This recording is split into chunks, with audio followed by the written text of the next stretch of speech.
জ্বালানি সংকটে দেশের অর্থনীতিতে চাপ তৈরি হয়েছে উল্লেখ করে অর্থমন্ত্রী আমির খসরু মাহমুদ চৌধুরী বলেছেন, নিরবচ্ছিন্ন জ্বালানি সরবরাহের নিশ্চয়তা চেয়েছেন ব্যবসায়ীরা।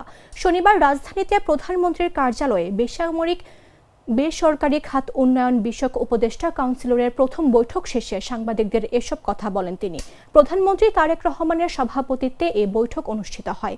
বৈঠক শেষে সাংবাদিকদের অর্থমন্ত্রী বলেন, নিরবচ্ছিন্ন জ্বালানি সরবরাহের অনিশ্চয়তা চেয়েছেন ব্যবসায়ীরা।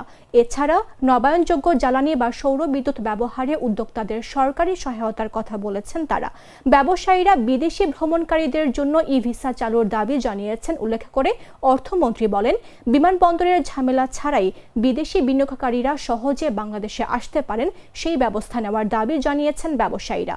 আমির খসরু আরও বলেন, ব্যাংক ঋণের সুদহার কমানো, এনবিআর সংস্কার এবং নির্দিষ্ট ব্যবসায়ীদের ওপর করের বোঝা না চাপিয়ে করের আওতা বাড়ানোর ওপর জোর দিয়েছেন ব্যবসায়ীরা।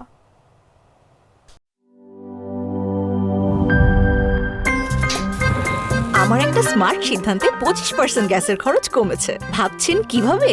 সাধারণ গ্যাস স্টোভ বদলে আমি এনেছি আরএফএল গ্যাস স্টোভ। এর সাইন্টিফিক নজল ও ব্রাস বার্নার ক্যাপ সমানভাবে তাপ ছড়িয়ে রান্না করে দ্রুত, তাই গ্যাসও বাঁচায় 25%, টাকাও বাঁচে 25%। আরএফএল গ্যাস স্টোভ নিরাপদ ও গ্যাস সাশ্রয়ী।